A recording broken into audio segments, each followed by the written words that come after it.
Welcome everybody to BDO in Century City. I'm John Weaver. I run the ACORS SoCal chapter.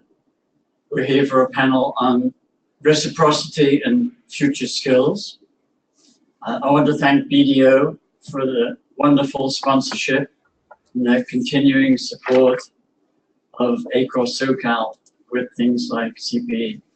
Thank you, BDO in general, and Tim Clackett, partner of BDO in particular.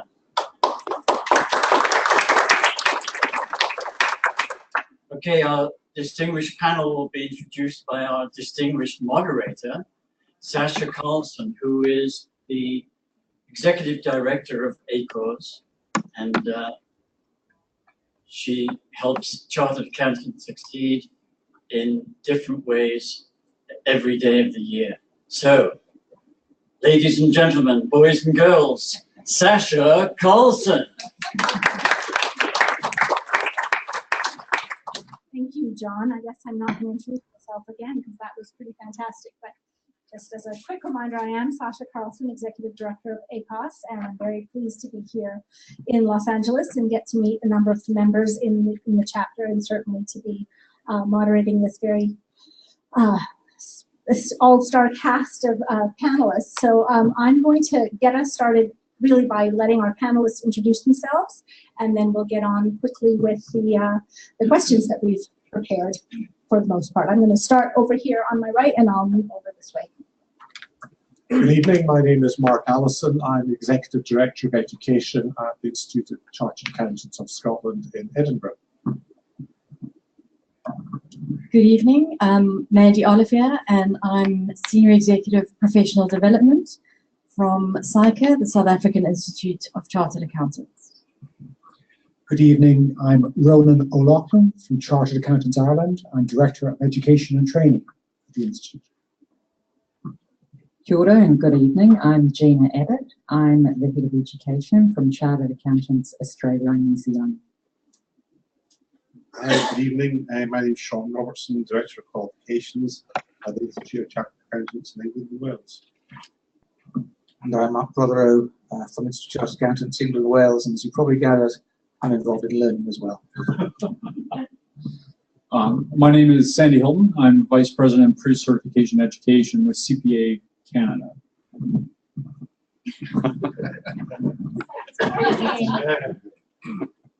Thank you. Unfortunately, we're just going to have to do this because it's the best way for everybody online and in the room to hear us.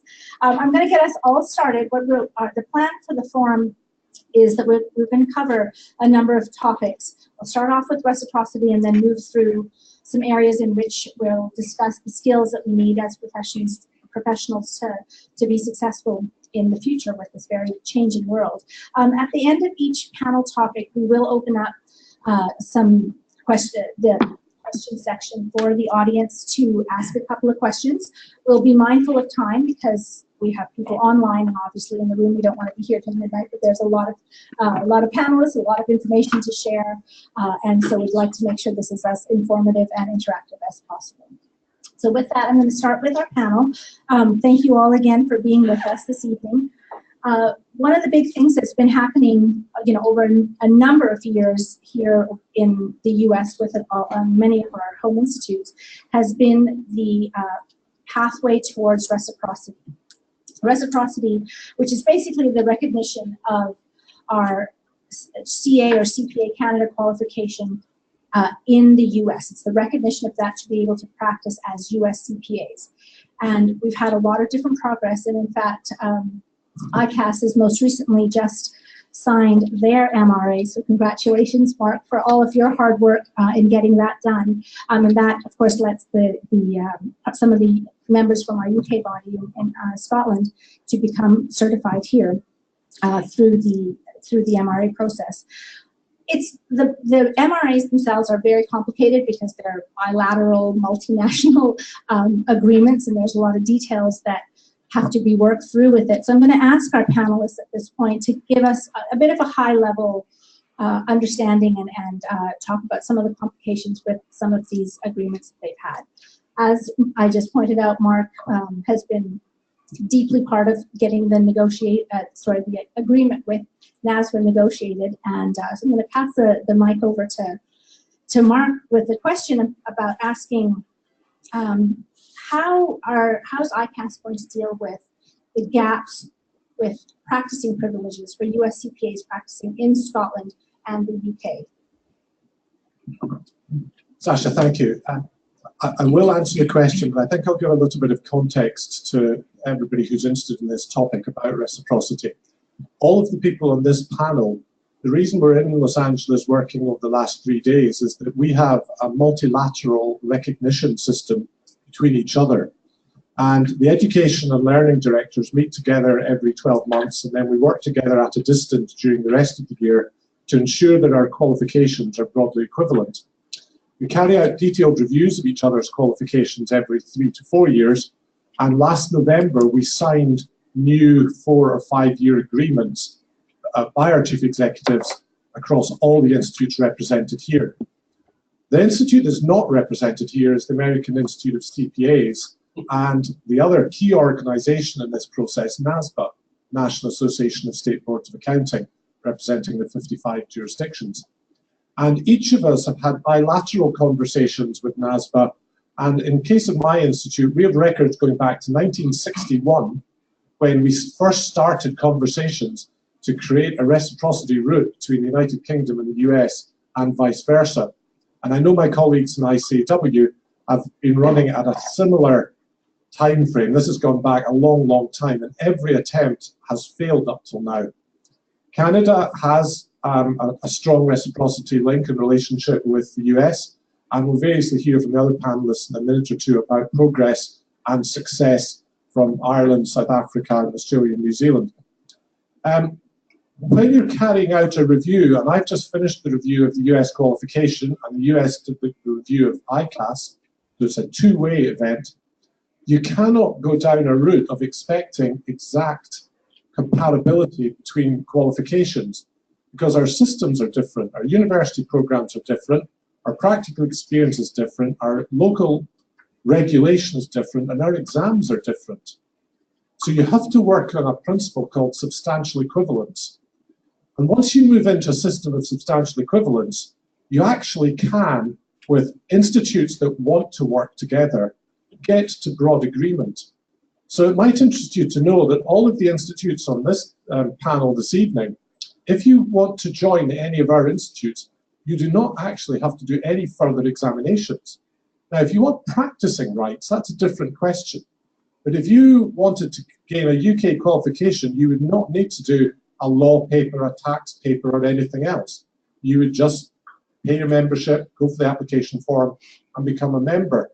Because we've deemed that the tax and law and accounting that you've done in your home jurisdiction is substantially equivalent to what we do in the UK. The fact you don't know very much or anything about UK law, tax, and accounting is actually irrelevant, because you've been dealing with matters of judgment, evaluation, analysis, and application at a high level to gain your own designation. So when I got involved in the review of the US, that's what you have to go down that route. If you go by a line-by-line comparison, you'd never ever reach reciprocity, because our systems are different. So we were delighted last Tuesday night in New York to sign the first ever reciprocity agreement between ICAS, the US AICPA, and NASBA. And we were also very grateful to our colleagues in ICAW to allow us to try and beat the path. And I know that ICAW are going to move very quickly to try and use some of the hurdles that we managed to get over to help their application, and other colleagues will mention the same. One of the outcomes of that agreement was that there is a requirement for US CPAs who wish to gain a license to practice in the UK and to gain the ICAS qualification to have to do a significant period of work experience in the UK. And that was one of the sticking points in the negotiation with the US. The reason for that is that in the UK and in the European Union, US auditing experience is not recognized by law. The only auditing experience that's recognized is experience gained in the European Union. So that was a major point of negotiation. And in seeking to use substantial equivalence, you're trying to get to a point with a sister institute and with our national regulator, NASBA, of fairness and broad equivalence and reasonableness in approach, but you still have to comply with your local law. So what we have done in this agreement is we have given an undertaking to NASBA and to the American Institute, AICPA, that we will continue to work with our UK government to seek to remove some of these hurdles that the UK government has required. And the Brexit process in the United Kingdom is something that gives us a further opportunity there. Our agreement last week was supported by a minister from the UK government, and again, that's something really fairly unusual in the world that I work in. The reason the government minister would support such an agreement was that it showed that the UK and the US could have an effective service trade relationship, and we could look to recognise individuals. So Sasha, a long, I guess, answer by way of introduction, but it might give some background and context to my colleagues who will probably summarise their own positions. But we're looking to remove some of the barriers that are still there because of UK law and work with the UK government, and I believe actually with my friends from ICAW, to remove some of these further barriers over the next 12 to 18 months. Thanks very much, Mark. We meant to have Mark throw the next question, but I think just because Mandy's right beside me here, I'm going to change it up a little bit. Sorry, Mandy, and just we'll kind of work down the line a little bit. Mandy, as the representative for SoCal, I wonder if you can give us an update on the progress towards negotiating an agreement with NASBA and ICPA. Thanks, Sasha. I'd actually first like to respond to Mark and maybe just comment that as a South African chartered accountant, if you had to go and practice in Scotland, you'd have the same hurdle in terms of the non-recognition of the practical experience. And so you would also, even if you were an experienced partner, be required to complete further audit experience before being able to practice in Scotland and in the UK. So that's not just because of the US. In terms of SoCal, we've obviously been working in fact, since I started at SoCal, which was 13 years ago, we've been trying to work towards an agreement with the US. And when I very indignantly said, I can't understand why this is taking so long, the response I got was, well, the Scottish and the English have been trying even longer than you have. So I felt a lot better at that point. Anyway, we have exchanged all our documentation. We have already undertaken our review of the US, and they are currently in the process of looking at all the elements of our qualification process.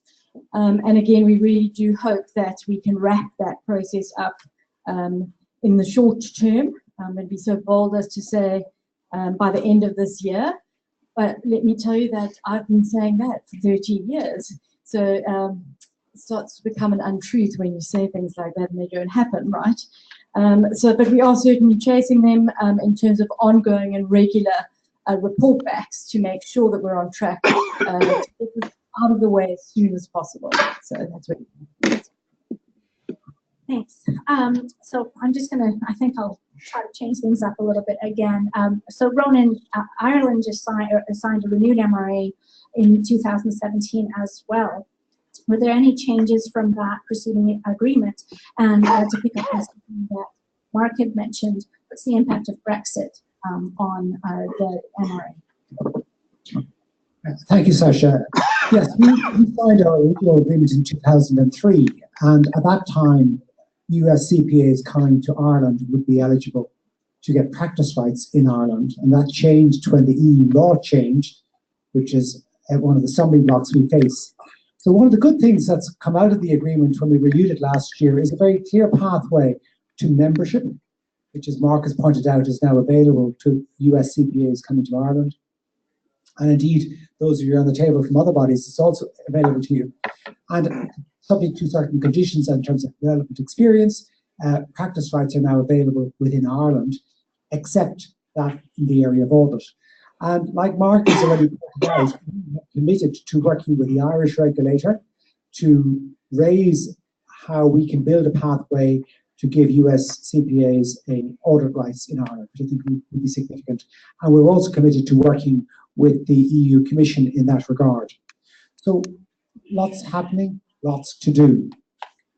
I suppose just coming back to the area of Brexit, Mark mentioned it as an opportunity. I see it very much as a travesty that Britain would leave the EU. However, we will work with them, but UK will become, like North America is today, a third country. So people who will qualify in the UK post-Brexit will not have their experience recognised within the EU, which seems pretty bizarre. And that's something we are all working together.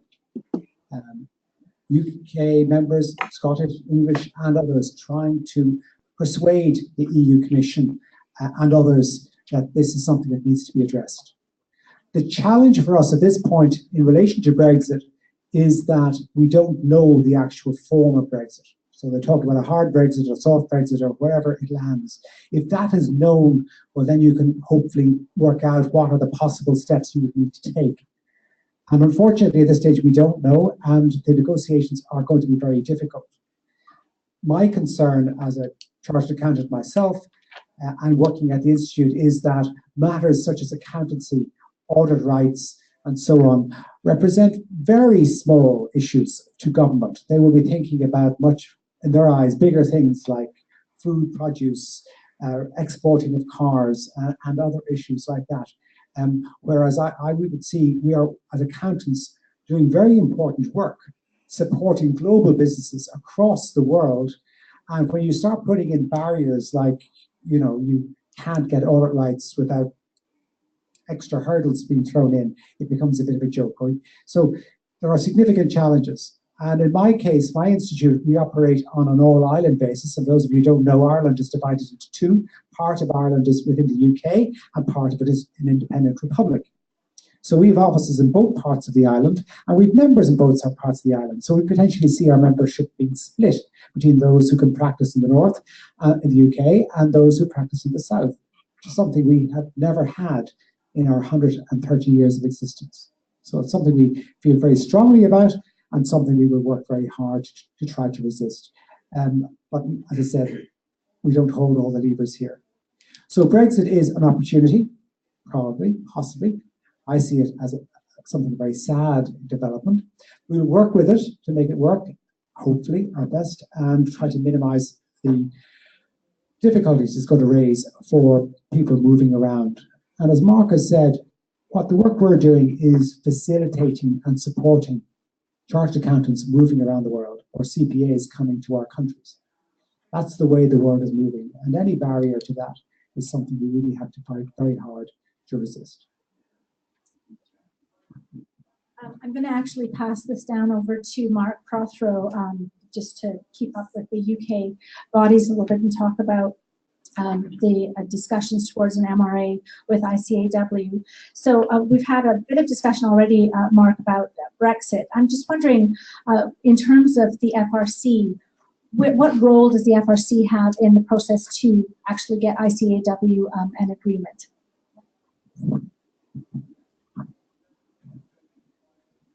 Just before I answer that question, just to give you a status report on where we are with getting recognition in the States and vice versa. I sent last month a formal letter to Ken Bishop of NASBAR, kicking off the process of seeking recognition. There's now a working party, an IQOP working party with the chair, and they've requested a lot of information for us. And I've got a meeting with the FRC at the end of this month, where they'll set out the terms and conditions that they will expect us to go through in our assessment of the American qualification. And these are going to be onerous. They've already said that I'll have to show how we're compliant with Section 11 of the UK Companies Act. And that means that we're going to have to map training, experience, level of the qualification, everything. So it's going to be a lengthy process. So some of our members here think, oh, it's all going to be done in a few weeks. We're talking many months. Let's be quite clear about that. We will work as hard as we can. And the reason that it will take a long time is we will have to satisfy the regulator, the FRC, before they will approve it. And the FRC is the supreme authority for audit in the UK. It controls the auditing profession, it oversees our qualification. So the FRC is the ultimate arbiter for audit rights. So anything that we are proposing, which hopefully will make it easier for our members in America to get audit rights and get qualified to CPA, and then vice versa in the UK, the FRC will have to say ultimately yes or no. Just keep the microphone down there, and I'm going to pass it over to Sandy. I'll speak very loudly for our members at home. Sandy, Canada has just renewed their MRA with the US. I'm wondering, how did, well, not just me, a lot of us are wondering, how did the unification of the designations back in Canada impact the new agreement? All right, thanks, Sasha. Maybe not everyone's aware, but Canada just went through a sort of dramatic overhaul of our accounting profession, where 3 legacy designations that were all involved in the accounting profession in various ways said, this is silly, we're fighting each other, let's join forces and unify across the country. And that process was more or less completed in 2014, but took significant time and energy.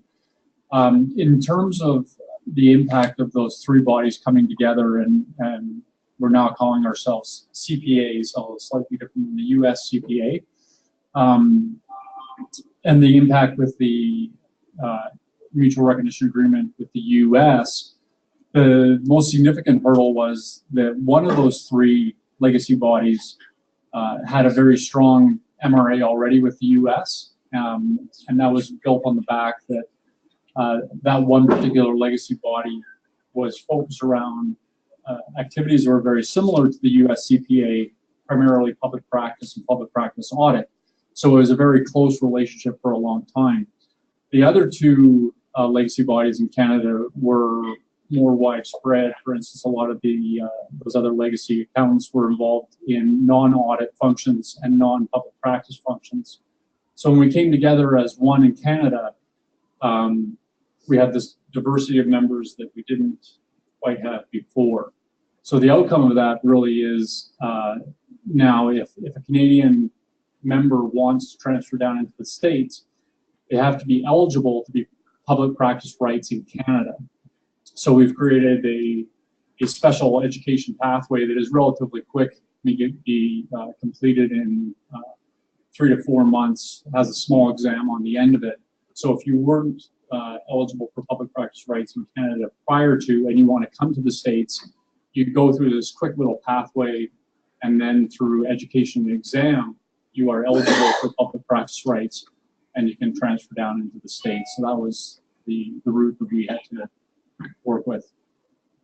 I'll just get the mic passed over to Gina and ask Gina about the Australia-New Zealand MRA. So currently there's, you're working on renewing an MRA with NASBA. I'm just wondering how that process has changed from the previous agreement. Yeah, and just to give everyone a little bit of context, you may or may not be aware that obviously the New Zealand and Australian institutes previously were independent, and at the end of 2013 we agreed to merge, and in 2014 thereon we became CA-ANZ, which is great. I've had a great privilege to be part of that journey. The previous institutes each had a reciprocal agreement with US. So that was great. We were in that position already. It had some of these elements that my colleagues have spoken about, practical experience requirements, etc. when you come and you work in our countries. And we have been in the process of renewing that since last year. I'm pleased to say that we're getting close to finalising that renewal agreement, so I'm looking forward to that, and we very much value that. A couple of points of clarity which they are looking at working through is around the auditing regulatory environment in Australia. So clarifying what is required by our regulatory body in Australia. Previously, that was out of scope of the previous agreement. So we're just working through that. And the other piece that we are working through for this agreement is around security keeping in our respective markets. So going through and clarifying what as US CPAs you have to do the security checking in our respective laws in our countries and make that easy. I'm hopeful, actually post New York last week there was good conversation. We know that in the upcoming weeks There is further discussions between CIANZ and Ken and Dr. Johnson, and I'm hopeful that we'll be in a position to give you an update about a renewed agreement in the upcoming months.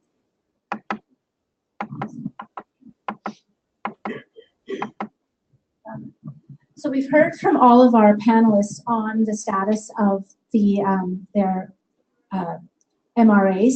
At this point, if there's any questions from the audience, it'd be a good time to ask it as before we move on to the next topic. Anybody? No? Do it. Excellent. Okay. If we do have questions from our online audience, we'll address them either at the end of our session or subsequent to the webinar itself. Thank you. I'm going to move on quickly to our next topic, which is about the competitive landscape of the Chartered Accounting and CPA Canada designation in different markets that we exist in.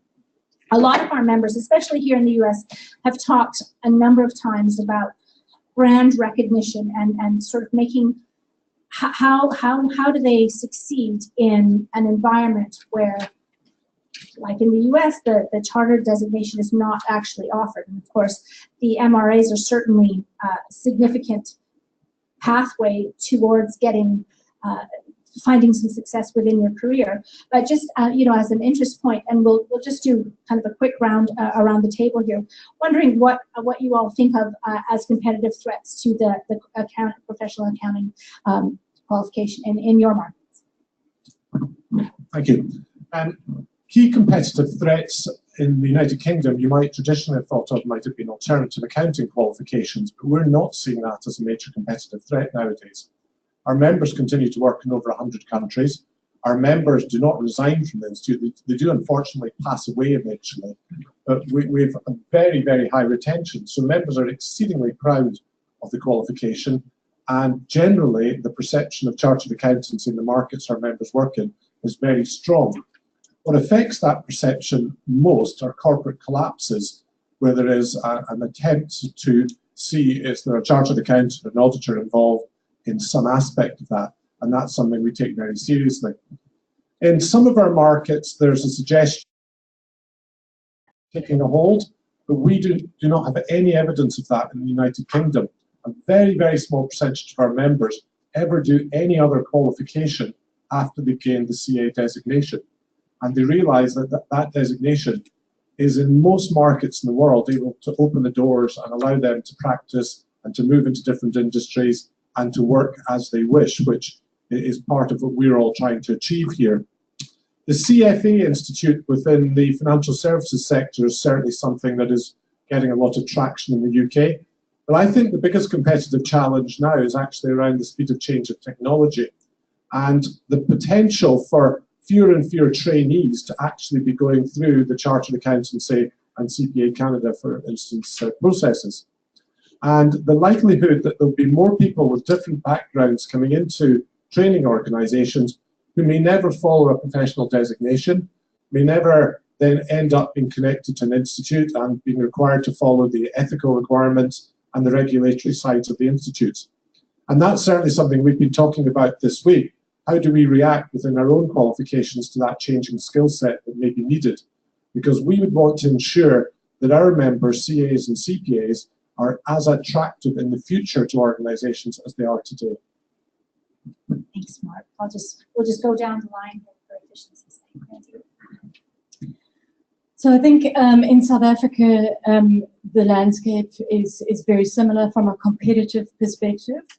I met just the other day with some senior people in the banking industry who are chartered accountants themselves, and they were bemoaning the fact that the banks are now recruiting a lot more in the actuarial science space and the engineering space as opposed to in the accounting space.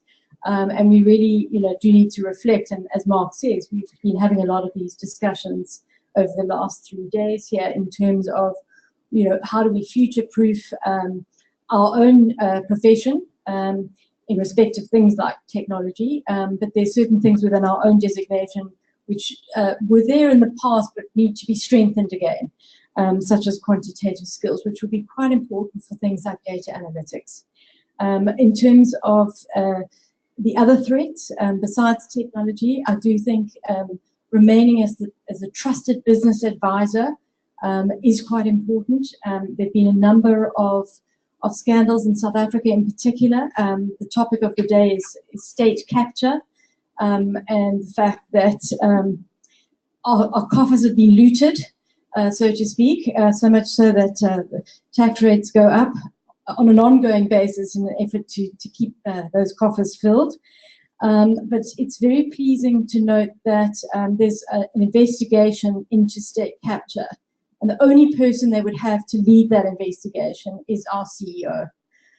So he's been seconded there for a period of 6 months, and in doing so, those kind of activities really do strengthen the brand within the country, and I think globally as well. One of the challenges, looking at it from an Irish perspective, is I would say that as the standing of the chartered accountant remains very strong, students coming through universities today look at career opportunities, and that traditionally there was a very strong sense of the best thing you can do is get a profession. I think younger people today often say, well, do I want to be part of a profession, and so on. So as an institute, we're having to work very hard on campus to try to raise our profile and make sure people appreciate and continue to appreciate the opportunities that a profession gives from a career perspective. We're having to do new things in terms of social media and online advertising and so on to try to make sure we're reaching our audience, doing things that traditionally an institute like ourselves wouldn't have done. So there are career opportunities. We have to sell the career. We also recognise that certainly in the Irish context, we have very significant inward investment. So many of the significant multinationals you would know of all have their European headquarters in Ireland, which means that students coming out from college might say, well, will I go and work for Google or whatever, rather than go and work for a Big Four firm. The reality is, however, we see very strong evidence that the chartered accountant, when they qualify, are way ahead in terms of their careers. And the firms obviously are making sure that the graduates appreciate that. But it is clearly, if you remember yourself, when you were 20 or 21 straight from college, you probably went where your friends were going rather than having a lifelong plan as to where your career would take you. So I suppose in summary, I would say the chartered accountant qualification remains very strong, but there is ongoing competitive threats to how professions are seen, and that just reflects changing society. But I do think we remain in a very strong position, and I think we have to work extra hard to make sure that the standing remains as good as it is. Thank you. Thanks, Ronan. Endorse everything my colleagues have said. It's very clear down in Australia and New Zealand, we've had a great period towards the end of last year where we did a significant engagement piece across our membership, lots of different stakeholders, and that gave us rich information. Very similar to my colleagues in that the brand is strong. What's become clear to us is that the future learner, the future employer, and our future societies or markets are wanting different things. And we understand that we need to really innovate going forward if we are going to meet the demand. And to give you an example of that, we know the future learner are saying, we're not sure we want to follow the traditional pathway in the way that you've got it structured. If there are alternatives out there, then that could be a competitive threat to us. So we need to think about how we can address that and protect and maintain what we've got, and then continue to evolve it. So educational offerings and some flexibility within those offerings are really important, combined with the fact that we've very much heard employers in our markets say, we want something different by way of learning outcomes earlier. We want market-ready skills. So how do we achieve that given traditional frameworks around education to this point in time, and a knowledge input and then a practical experience on the back end of that? How do we turn that all around and come up with something that allows our students and our next pipeline and generations of CAs to come in to have a different, more innovative work-ready learning experience and come out and add value in our economies in a different way immediately. So we see that as a huge opportunity, actually. It's not an easy one, but it's a great and very exciting one. And I think it's one that all of us in all parts of the world are grappling with, along with the academic institutes. I think one of our key competitive threats is around changes in business models, and we've been speaking about that the last 3 days outside of our profession, and how disruptive business models could present us with a challenge that we haven't thought of. So we need to think about how we're going to be disruptive in our own profession. I think the time I get through my views, everything's been said, so I'll try my best anyway. I think if you think back to yourself when you were going through the process of qualifying, did anybody find it particularly easy and straightforward? Or did it? I'll be honest, it was the worst years of my life, but I'm so glad I did it. And I think it's that aspect that keeps the qualification buoyant and relevant, is the fact that it is rigorous, it is well respected, people in the public trust us, and I spent a lot of my job spending time talking to other stakeholders, whether it be regulators, students, employers, just making sure that what they want is actually included within the qualification and it remains relevant. Because if you do that, the student then takes that reputation and they create a legacy themselves as a qualifier, and that creates that public interest, that trust in the member. So I could easily say we can get a lot more members in by dropping the standards, making the exams easy, signing everybody up. But I don't think that's the way forward. It's about the trust, the reputation, and competitors will come and go. It's a case you've got to make sure you educate the student, the pipeline coming in, to ensure they know what it means to be a chartered accountant or a CPA. For ICW, over the last few years, we spent a lot of effort doing this, and we've got our highest intakes ever in the 130-year history of the ICW. We've got the highest intakes ever. So as far as it being a profession that's on the decline, we actually see it's actually as buoyant as ever and as relevant as ever in 2018. Very quickly, we commission independent market research. There's many ways we can answer this question. I'm just going to give one slant. We commission independent market research for the last 8 years, final year students at the top universities in the UK. Accountants have never been out of the top 3 preferred professions. Very often it's been number 1, so it's the one they want to aspire to. And of all the qualifications that are on offer, ICW qualification is by far away the one they want to go for. And that's why our firms typically attract 30 times the number of applicants that they've got vacancies for. So I'm the last page of this chapter. I'm actually going to tie right back to the very first page, Mark, though. So who is our competition?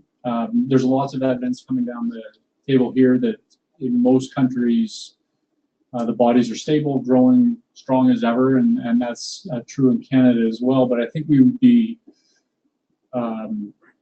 foolish to ignore 2 key aspects that have sort of come up, but I do want to highlight them. One, we may be our own worst competition in terms of scandals and frauds, because the one thing that we as a profession bring to the table that our competitors don't bring is our strong ethics and strong integrity. And if we lose that, I think we lose our competitive advantage rapidly. So that's a call to each of you to go home, look yourself in the mirror, and don't screw up tomorrow, I guess. And then the second one, this may be more of a Canadian aspect, but perhaps not. I think MBAs are potential competition. And similar to my colleagues here, we're not seeing a major decline in the number of students or entrants that we're getting, but I think the world of being trusted business advisors, which is probably the world that we're all headed towards, it competes head-on with MBAs. And when I talk to students that are considering those 2 options, they look at cost, for instance. They look at the various MBA programs. You don't have to go online and search very far until you start to see the lowest common denominator MBA that you can get by eating a few boxes of cereal and sending the right box tops in. And then the other thing is those lower common denominator programs have very strong success rates. You get in, you pass. None of our programs are set up that way. In fact, what you were saying, Jean, is the rigor of our programs is what makes them valuable. But if you are scared of that rigor, then you steer perhaps to an easier ground, and I think that's where the MBAs do become competitive.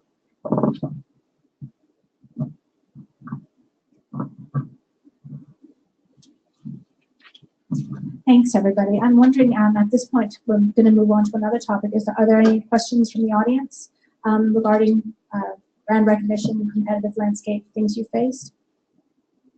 Go ahead, Benedict.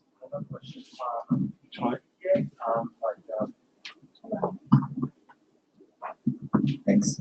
My name is Benedict. I'm a Canadian CPA. I just got my California CPA license like a couple of weeks ago. But before that, I was aware, correct me if I'm wrong, I was aware of the regulations in California where that you're not allowed to use CPA, this title, if you're not part of the California CPA, even if that you have CPA designation from Canada or even CA from other countries. So I was wondering how this issue could be addressed, because you were talking about that, the mutual recognition, but you know, every state is different. They have different requirements regarding the licensing. So yeah, this is just my question. Anyone else want to take this? Definitely need more than one. Sandy, do you want to address this? I'll Or? do my best. Okay.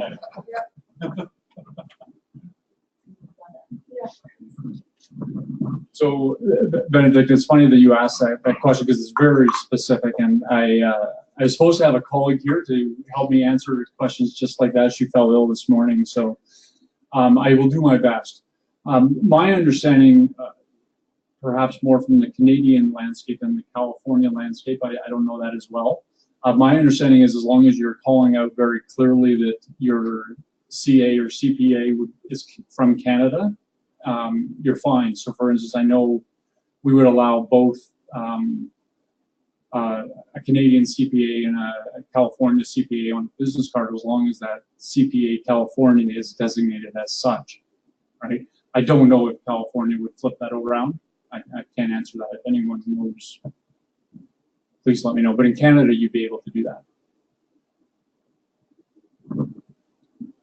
The rest of you said.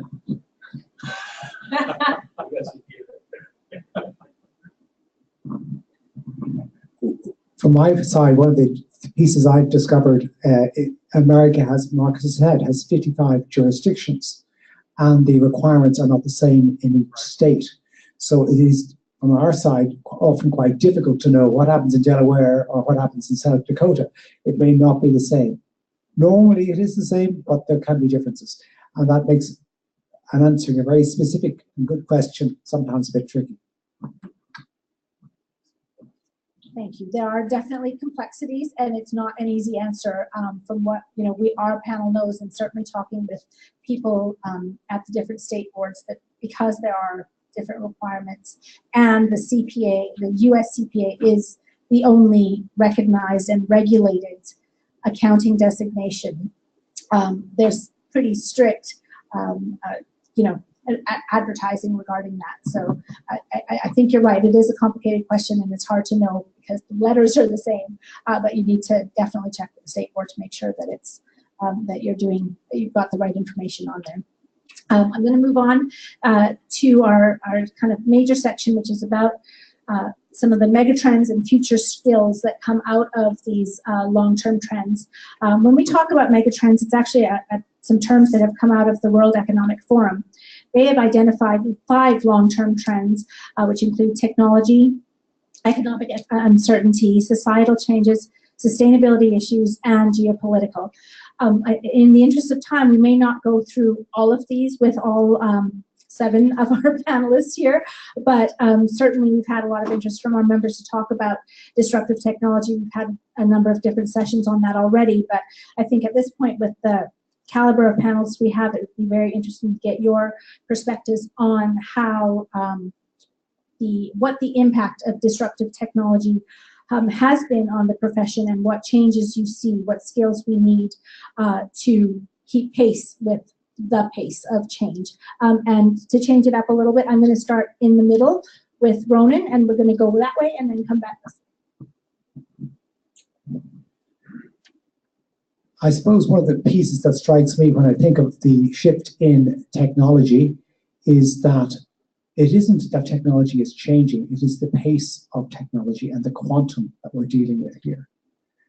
So from my side, the traditional skills that we would have and continue to have as accountants is around asserting and providing evidence on information, the quality of information, auditing, providing assurance around that. That's need remains, but is changing. How we do it is changing, and that requires significant change from us as institutes in terms of how we train our members and ultimately how we support them through lifelong learning. So the challenge for you, as for me, is how can we continue to add value? How can we continue to recognize what we bring to the table? How can we learn the language of the change, learn the technologies without necessarily knowing all of the detail, so that you can have that meaningful conversation and ask the right questions? They are the challenges that I see that this technological tsunami is creating for us. Over the last few days, we've been looking very hard at some of these. We've met with a number of firms, we've had a number of presentations on this whole area, and we certainly see that there are huge opportunities for us as accountants in this space. But it does require us to look very hard at ourselves and look at how we keep ourselves abreast. I don't think there's any easy changes, but I think we have to look at it as a huge opportunity, but equally recognize if we don't, it will lead to potential obsolescence if we're not up to speed.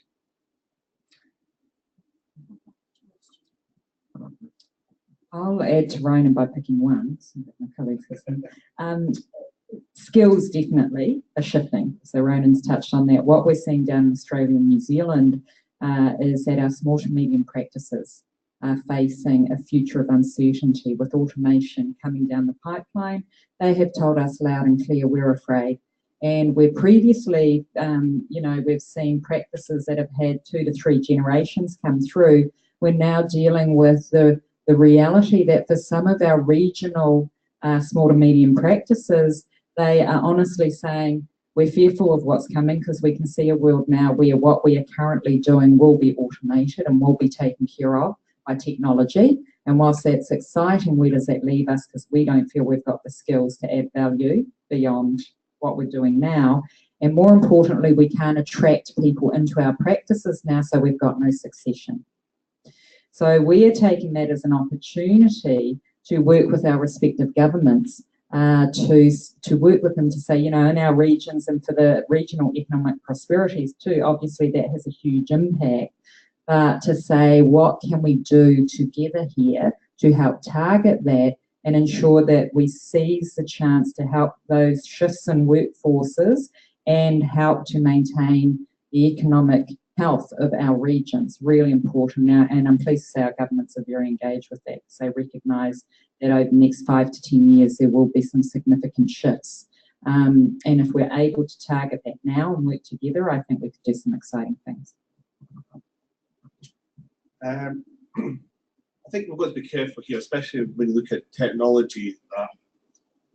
I think our members and our students who are qualifying, that they actually do sort of stop and think about what the technology is and actually try and demystify and keep calm a little bit and still do the job. You've still got to analyse what's happening, you've still got to make recommendations and actually make this work for society, make it work for individuals as well, and not just panic. So the actual core skills, as Gina was hinting at as well there, that of just looking at something robustly, making sure it works and actually following it through, are probably more important when you've got this speedy change, to make sure we aren't just letting go of systems and so on. If you look back through time, Industrial Revolution, steam engines, telephones, it was all doom and gloom. They're always going to end every time something happened.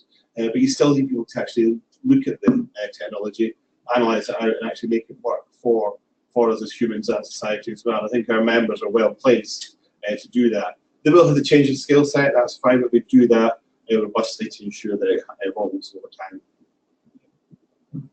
Succinctly, what accountants do how they do it, what we train them to do in our professional qualifications, and how we assess them are all going to change. But there's still going to be some common skills, and there's still the personal, interpersonal skills, the softer skills, actually will become even more important, as well as the technical skills. Quickly, I'll give two opposing views. One is doom and gloom, there's no jobs left. And if you go back 15 years ago, that's what the postal industry was facing as we started sending emails or faxes and there was no letters to be sent. The U.S. Postal Service at that point had a $2 billion deficit or whatever the number was. And now the Postal Service is busier than ever because everyone's buying stuff online and they're shipping packages. They wouldn't have seen that 10 years ago. So whatever automation or changes is going to come because of this technology, there's two ways of predicting this. There are no jobs left, or there are a bunch of new jobs. We're just not sure what they are. And it's too early to say what that is, quite frankly.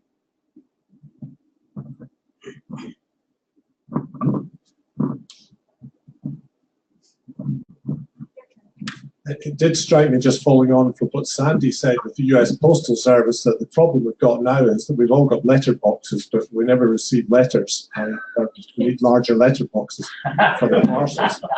So that's my bright idea, opportunity of hitting a disruptive technology. I think one of the interesting things, and I think the speed of rollout of the change of technology, there's an assumption it's going to happen consistently. It won't. It'll be different dependent on economy, industry, developing country.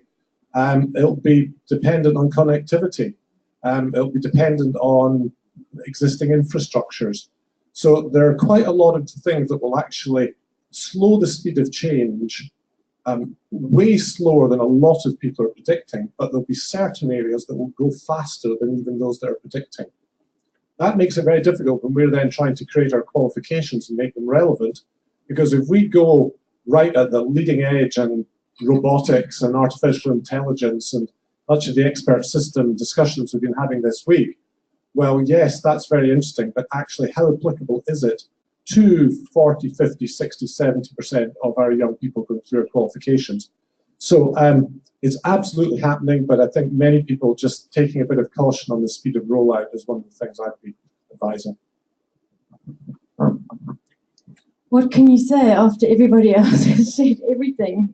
And I'll just add one context, which hadn't really sort of struck me until someone pointed it out to me the other day. And that is this. All of us around this room have had to learn how to use technology. It's hard, it's not natural to us. But our children and the younger generation, they are growing up, they grow up, they get born with an iPad in their hands, just about.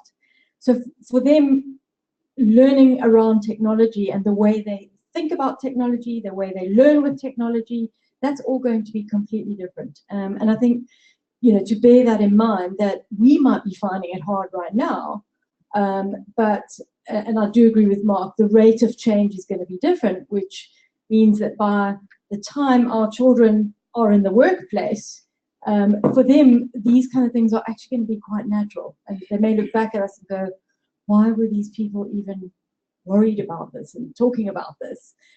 Because that's really, the generation is of that ilk in terms of being very different to the way we've grown up, particularly with technology. Thank you. We're going to move to the next topic within this subject area, but I was just wondering if we know that disruptive technology, there's been a lot of questions from our members about how we're going to deal with the impacts of such. I'm just wondering if there's anything from the audience that we need to address at this point. Had a pretty robust discussion, I think.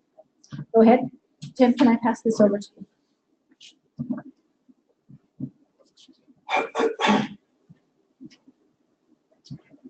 Thank you, everyone, for giving us all this valuable knowledge. I wanted to add one thing. I think everyone has addressed the issue of technology, but what about globalization?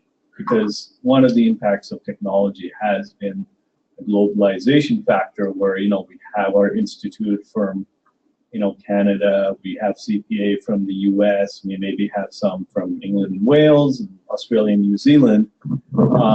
what about the globalization impact, where a lot of the work which was previously done on site at our client now is maybe done either off-site or offshore? How is that going to come in the future, and what kind of impact do you see on our professions through that globalization when added on to technology? Is there anybody on the panel that wants to address this?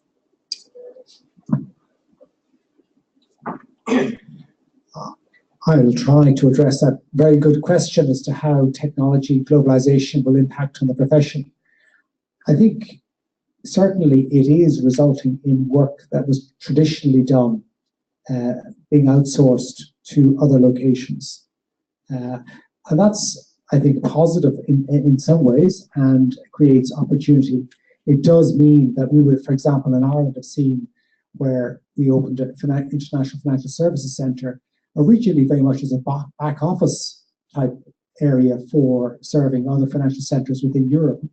And gradually, due to success, it has had to move up the value chain. And that's the challenge, I think, for us as accountants, as to how we add value and keep moving up the value chain.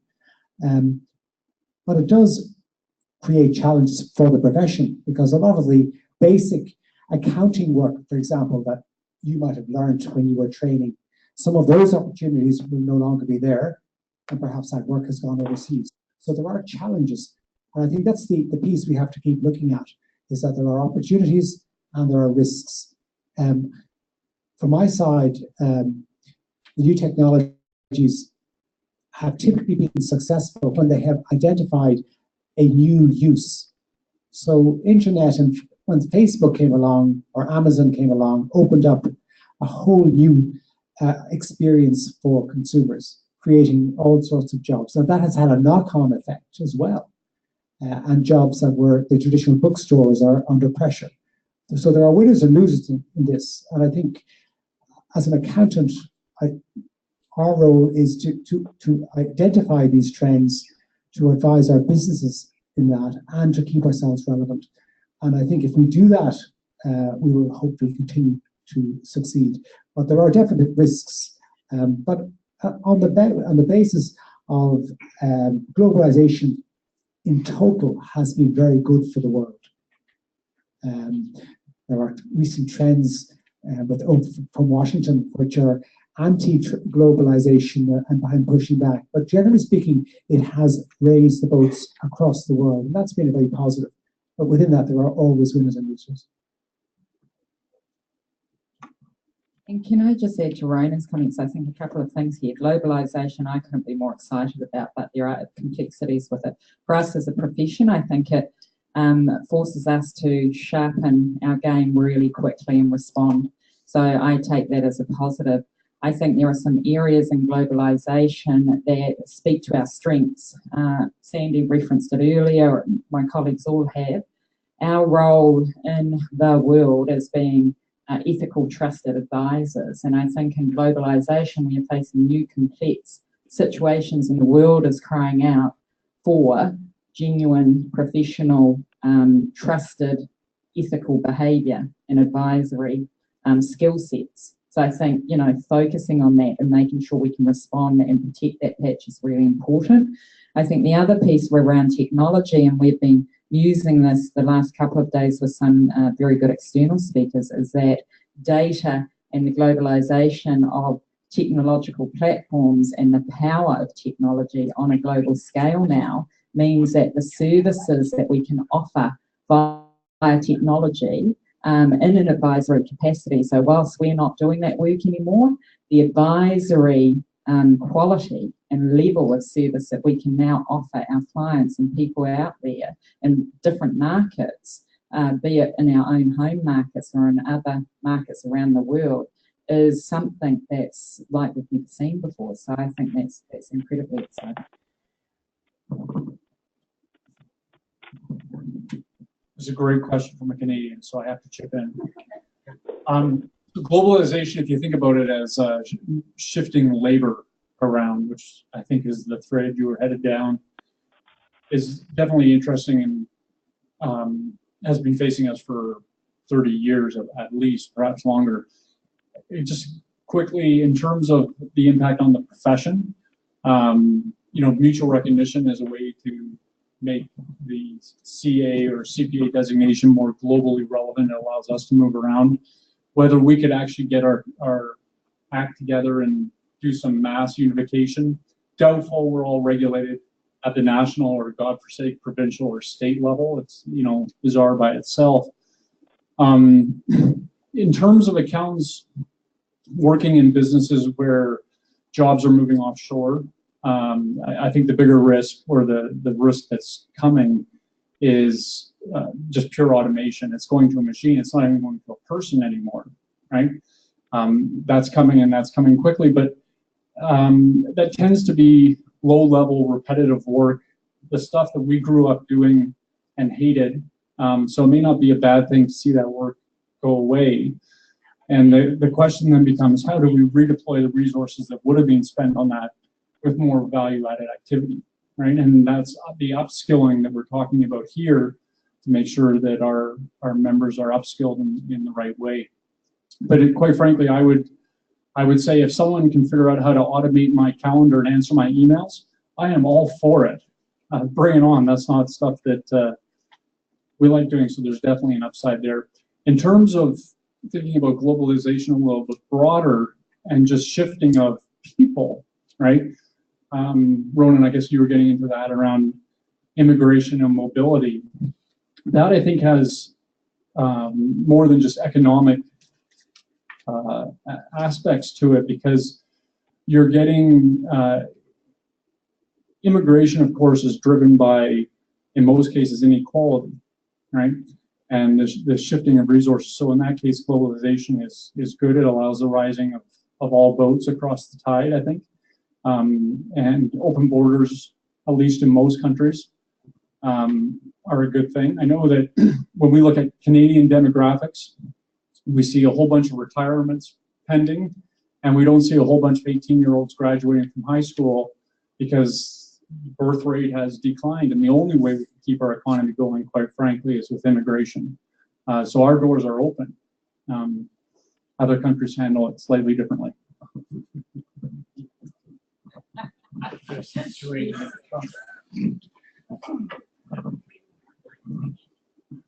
Well, that was a great segue into the next little bit that I wanted to talk about quickly with economic uncertainty. But in the interest of time, maybe we'll just have a very brief discussion on economic uncertainty in terms of NAFTA for Canada, because there's going to be some impacts on our members here, and obviously we've touched on Brexit a little bit. So I'm going to not talk to Mandy and Gina on this one, if that's okay, just to get the discussion focused here, and just talk a little bit about how some of this economic uncertainty as a megatrend, how it impacts our members, of course, but you know, the global economy as a whole. That's a big one, Mark. Sorry.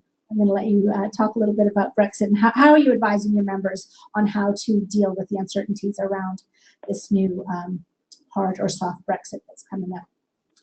Okay, it would have been an easy question if it was how you deal with economic uncertainty. I had a good answer to that. Because it's, yeah, it's always been there. So we've always had economic uncertainty, and that's one of the things that accountancy actually teaches you in the study of economics. So I'm less worried about economic uncertainty as a mega trend, as a disruptor to accountants, because actually accountants are exceedingly well placed to advise their clients and to deal with that. Brexit depends when you ask somebody in the United Kingdom and Ireland, European Union, about the effect of Brexit. I sometimes think it's gone quiet, but that's just because people have largely just given up trying to understand where we've got to. What we're trying to ensure with our members is that they can continue to work where they want to work. And myself and my colleagues from Ireland and England on the panel are part of a European project called the European Common Content Project, where we do the same leveling of our qualifications across, I think, now 11 other countries in Europe, including all the big players, Germany, Italy, Spain, Netherlands, France, and so on. And that ensures that any of our members that want to work in those countries are not necessarily getting practice rights, but actually just want to have recognition in Germany or in Rome or in Brussels or Paris or whatever, can do that because the institutes in those countries recognize how great our qualifications are. And equally, we recognize the qualifications of these really strong institutes in Europe. So Brexit will happen. What will be important to our members is they can continue to work with their global companies where they want to work. So as institutes, I think it's incumbent on us to make sure we've got the right relationships with institutes, regulators, and governments where our members want to work, and we try and keep those doors open. Thanks, Mark. Ronan, I'll let you speak, and then we'll pass it over to Sean. One of the opportunities that Brexit is opening up for us in Ireland is under the European laws, banks and financial institutions have effectively, if they're registered in one European state, they can trade effectively from banking perspectives across the whole of the EU. So we recently had Bank of America move their headquarters, or indicating that they're moving their headquarters to Dublin within the European context, which is obviously an opportunity which we are very happy to happen. But as Mark has said, and really sort of stepping back for a moment, we don't see Brexit in terms of wanting to see this uncertainty coming into our practitioners and our students. So we're working exceedingly hard with regulators and with government to raise clear opportunities, and there are mechanisms that we can use that would ease any Brexit impacts. For us to do that, however, does require that we get the time with government and get them on side, and that's something we're working very hard to do. But as I said, they are equally dealing with many other areas. So, accountancy, unfortunately, very important to all of us, isn't always top of the state agenda. But I know, working with my friends in the English Institute and Scottish Institutes, we're very focused on this, and we'll continue to fight the good fight.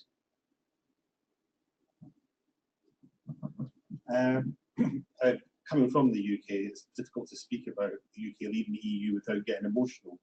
I think that's one of the things that, as members of all our bodies, is that things do happen in the world, and you've got to try and get rid of the emotion and actually focus on getting the job done. And to actually reiterate what I said before, so just keep calm, get in there and actually look at the problem, analyse it, and actually work out what needs to happen. There will be opportunities for the UK leaving the European Union. There'll be risks as well, and it's our job as members to get in there and exploit the opportunities and actually try and mitigate the risks as well.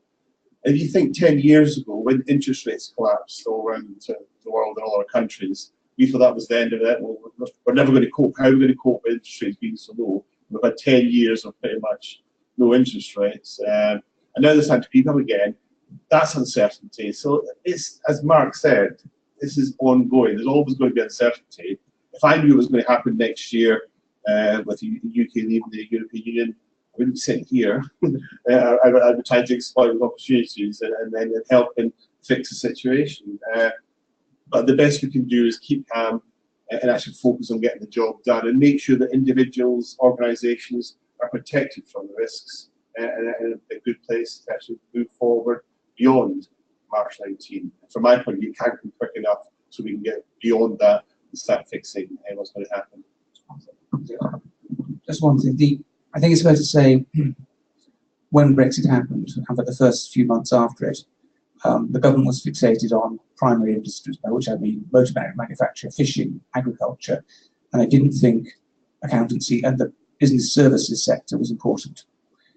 We have been working very hard. Michael Litz, our chief executive, is on something called the Professional Business Services Council, which has been meeting with government ministers and, in fact, Prime Minister, emphasising the importance to the UK economy and the EU economy of these services. And these are not just accountants, but lawyers, architects, things like that, and the value. And we are putting together the business case for the sector case for the government, so they fully understand. And the government now is actually understanding, and ICW is writing the section of that case for the accountancy sector. So we are being very active in this. Can we pass it to Sandy? And, speak about Brexit? No. Let's talk about NAFTA. NAFTA. Well, I haven't checked Twitter for the last hour, so I don't know how to respond. The issue with NAFTA, of course, if you're are the TN visas. That's where the real action happens for CPAs, CAs. And honestly, when you look at the most recent step that the U.S. government has taken around rolling steel tariffs into the NAFTA conversation, that just made things way worse, because either one of those by themselves was a grade 12 problem being dealt with by individuals with that were struggling to solve grade 8 problems, and rolling the two in together has made it that much worse. So we cannot at this time predict where NAFTA is going to go. The good news is if you're here on a TN visa, technically TN visas are actually hard coded into U.S. law be outside of the NAFTA agreement. So it could be the case that both NAFTA gets thrown out and U.S. Congress overturns that law. But both steps would have to occur to make those TN visas disappear. And my gut would say that for both those things to occur is fairly unlikely.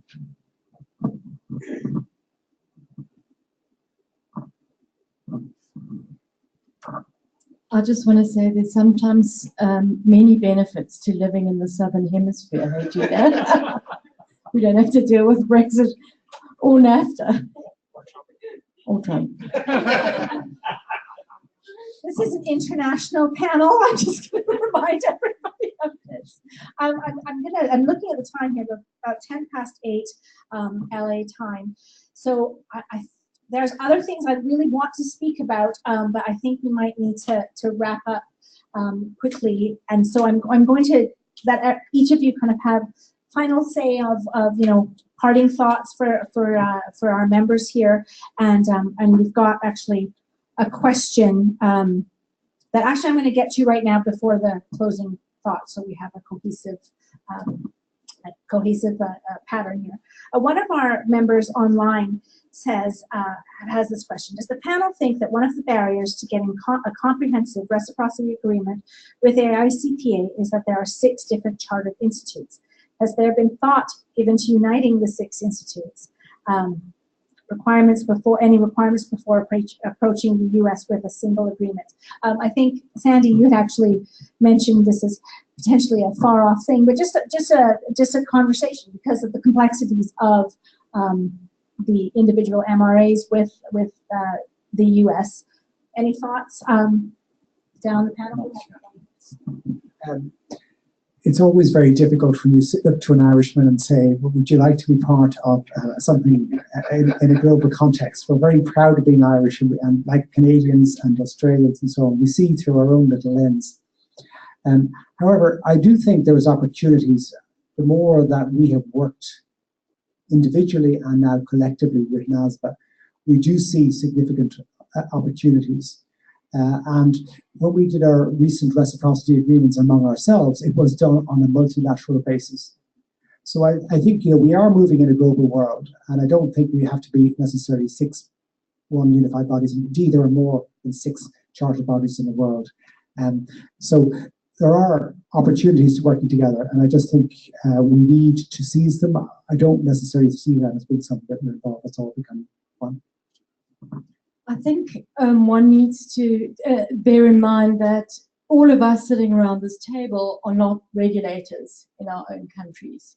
And therein lies the challenge, because in the US, it's done jointly with the regulator. And so we have spoken, and our agreements, we all agree at the same time, and we all sign them together. And we have most certainly spoken about bringing the US into that process. But as I say, because of the regulator issue, that does complicate it somewhat, because we can't speak on behalf of our own regulators, and they are all going to want something different. So, with a group of education experts, we're very comfortable in talking about broad equivalence, substantial equivalence, because we realise it's the skills rather than the detailed technical knowledge that actually differentiates chartered accountants and CPAs from others. Once you get into talking to regulators, you're looking at detailed legal compliance with rules and law. And I think one of the big difficulties I've found in the negotiations that I've been going through with AICPA and NASBA is that I think of members first and audit rights second, and many of my colleagues on the panel do the same. When you talk to your US colleagues, member rights and audit rights are the same thing. So it's very difficult to think of joining up together to effectively go into a conversation where the Americans are looking to do a comparison with American accounting, tax and law against UK tax and law. How that would work across a multi-group of chartered accountancy bodies, I'm not very sure. However, I think I set a challenge last week on a panel in New York when I sat beside Ken Bishop, that if we all have bilateral relationships with the American Institute, we used to all have bilateral relationships. About 12 years ago, a number of the people on this panel and our predecessors moved into multilateral relationship.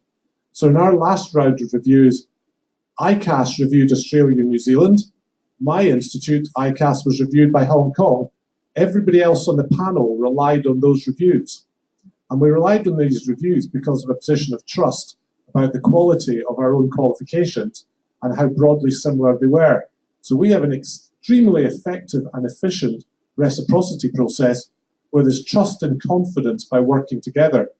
And I was very encouraged with the work I did with the ICPA and NASBA in the last 12 months about how I think the American CPA qualification is converging towards the qualifications represented on this panel this evening. They really are making some great moves in the way that they're testing some of the higher order skills.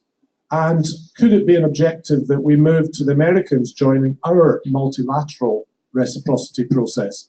If they did that, we wouldn't need to do bilateral reviews with each country, and they could work using the same broad approach that we follow. That's really interesting, Mark. Thanks very much. So I think we're almost done, so we'll have... Sorry, did you have a question? Oh, sorry, Eric. I did. Hold on. I mean...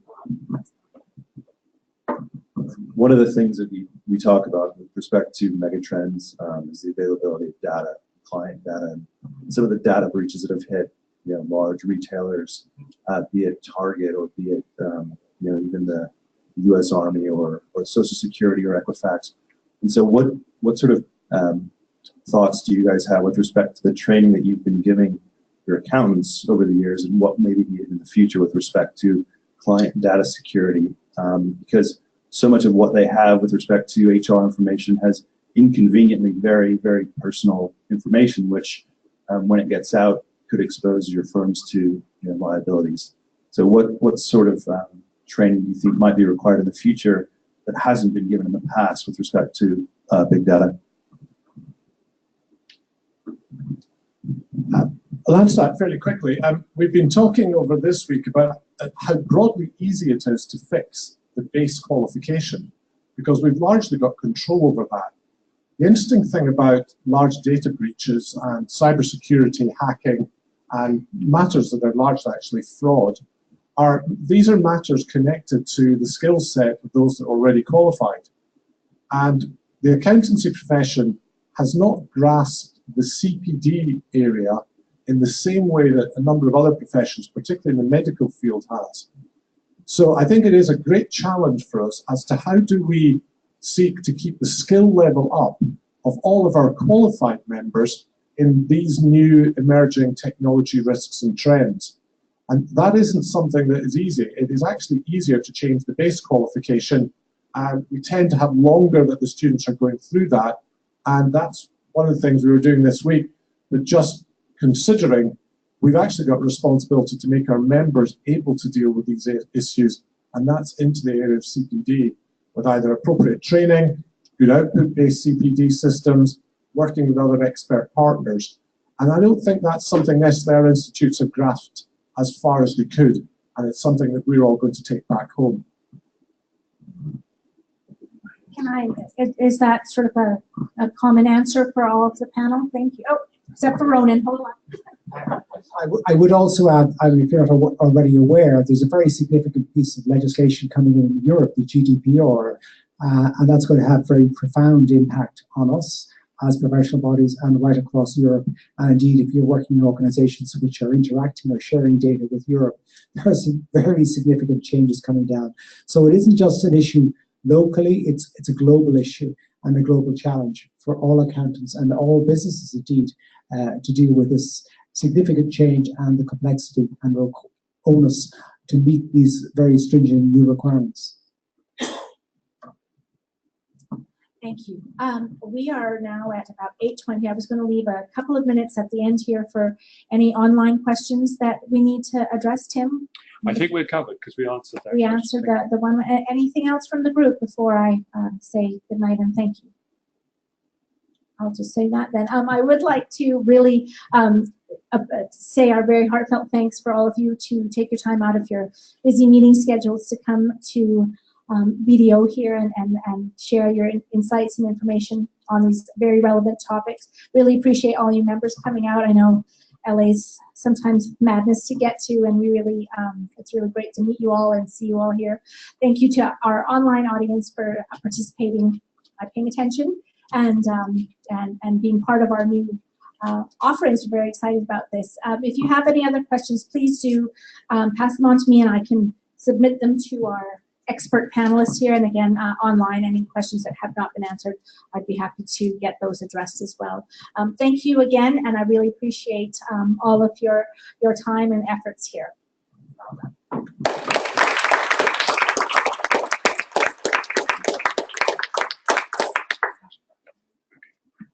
everybody. Okay, we can speak freely now. We're offline. We're here. Sorry, we had some things around. The food and drink is just on behind the panelists in the corridor. Is that right, Tim?